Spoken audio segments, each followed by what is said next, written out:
Thank you very much. Minister of Defense, Malaysia. Relations between Malaysia and China.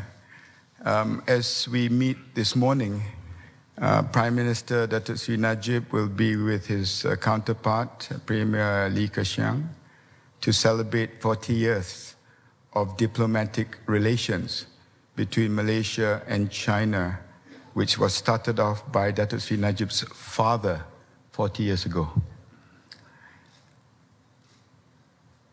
The point to be made about that is now we have two generations of leaders from Malaysia that has worked closely with China. 31st of May, 40 years ago, I'm sure they had a lot of challenges, but it required a lot of courage for the late Tun Abdul Razak to make the decision to travel to China and navigate those waters. And if he did not, we probably would not be able to see his son there celebrating 40 years of relations with China. Secondly, if there is any lessons to be learned from history, positive lessons to be learned, it is about interaction, engagement, exactly what we are doing today. And that's why I find the Shangri-La dialogue so important. And that is why I decided to abandon my Prime Minister this morning to come to Singapore. And John, if I don't have a job next week, I will be applying for one with the IISS.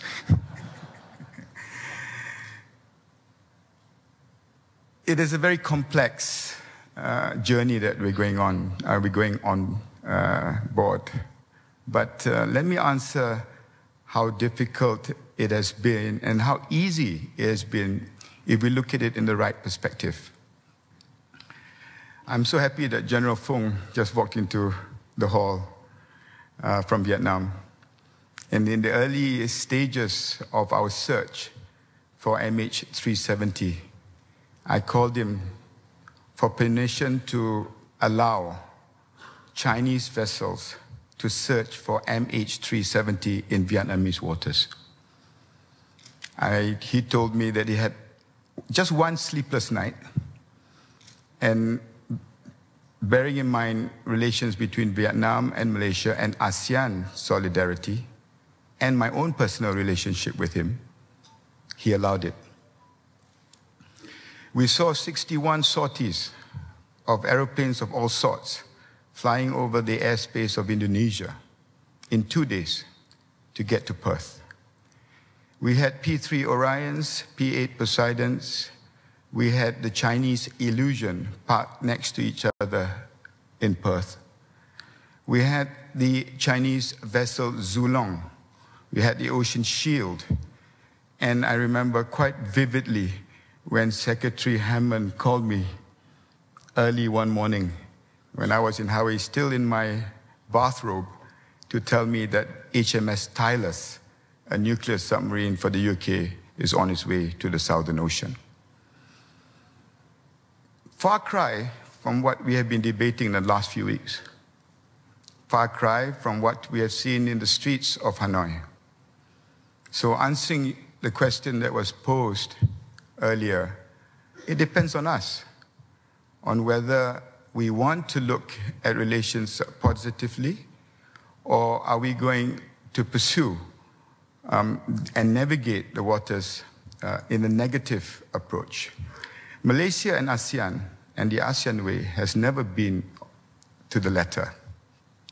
And this is where my speech today was a lot of focus, because it's not lessons that Malaysia can teach Philippines or Malaysia can teach